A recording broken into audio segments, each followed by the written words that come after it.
So, let's talk a little bit about global warming. Um, Global warming is one of those kind of problems that it seems so unreal that it makes people almost uh,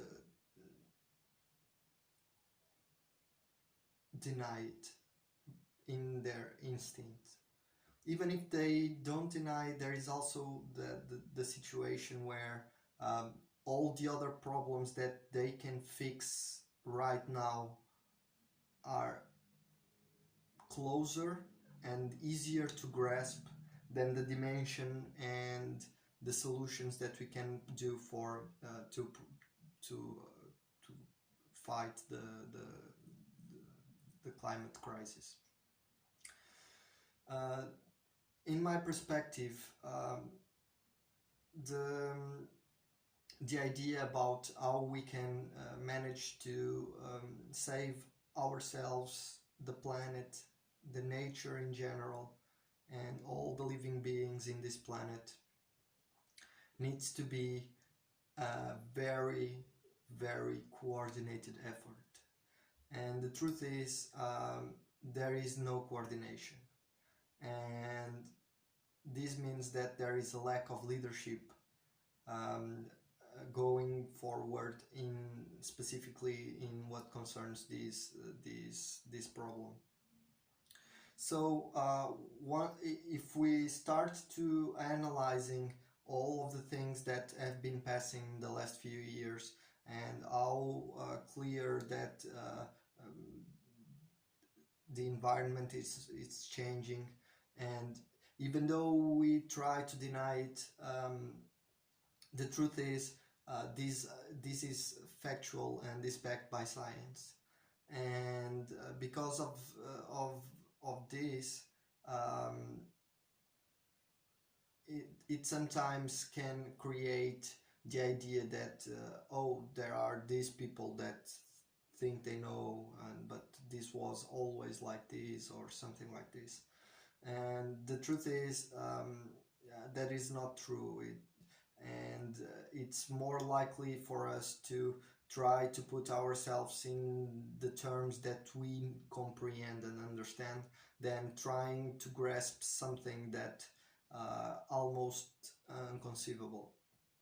So the idea is to better produce a society that can tackle global warming.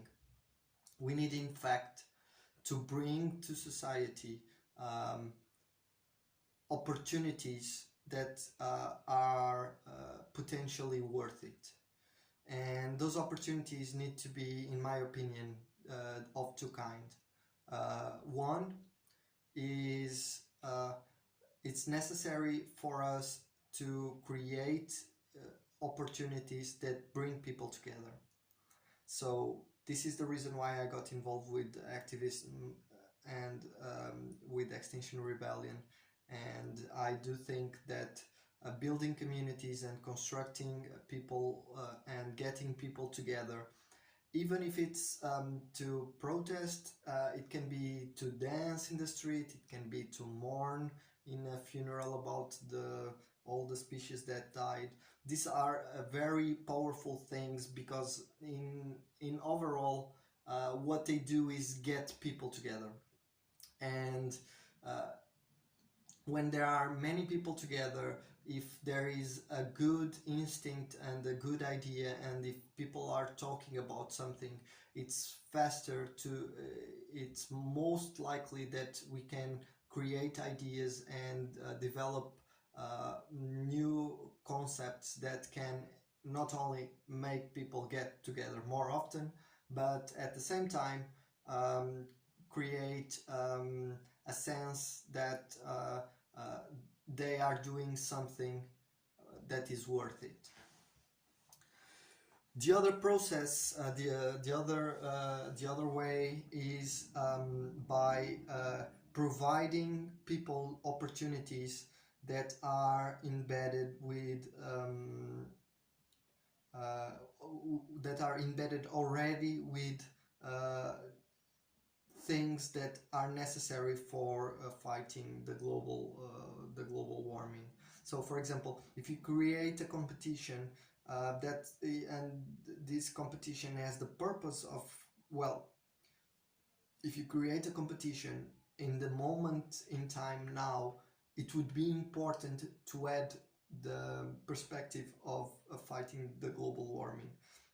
So when we think about something that we could do,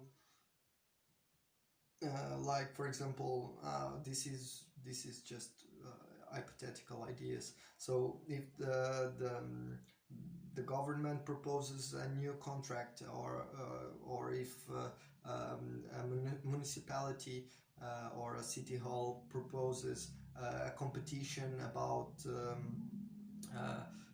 new parks and or even painting houses. This is just hypothetical ideas. Once they do this, if they, for example, provide the things that make it more sustainable, or at least provide the contexts that allow it to be more sustainable, or even provide the line of thought that can turn it a little bit more sustainable, then people will that are willing to participate will participate already following that track. Um, this kind of process, it's more likely to create things in a smaller scale, both of them. However, both of them in a smaller scale can turn into bigger scale, depending on what are the projects and what are the things that are done, and the visibility is a major factor here. So the idea is turning something a little bit more sustainable needs to be correlated with fun, or strong, or things that make us lean towards it. So one of the things that I am trying to propose, and also I was thinking, and I already talked about one of these, was the competition about the hanging gardens of Lisbon. So this is like a competition that automatically makes people think more sustainably. So because the idea is, okay, what can we do to make these a little bit more green or with more sustainable, and automatically people frame that concept and try to apply it the best way they can. uh, the best thing, however, is if this is like a competition that is, for example, promoted by the city hall, then the city hall should have already or at least should have some contacts that allow it to create things even though they are a little bit outside the box. So for example, one of the things was the Rua Koi, so Koi Street, and the Koi Street has this plan of putting a green kind of green ceiling on a street made with a space to make a river. So this is just a concept by itself, but by putting this green, this automatically needs an infrastructure to it. I can design the infrastructure to it. However, I do think that there is probably already some companies, some contacts that can be the municipality, or even the the the office of gardens and everything. They probably have already something that can help make it more a structure that is more easy to develop. Uh, and by doing so, this creates also a cycle, because if there is a kind of structure that is a little bit different, uh, and we manage to make it, this kind of is like almost like creating antibodies or something like this.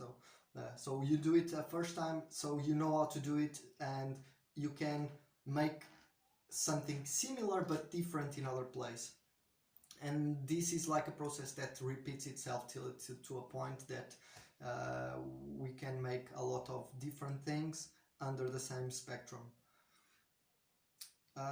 Yeah, so other competition that I thought about, it was specifically regarding technologies and technological development, and it was based on a diplomatic structure in which we would go throughout the world and find some technologies that were not that famous or important, even in Portugal, and then we would praise it and try to bring it and implement it in some places that it was most needed.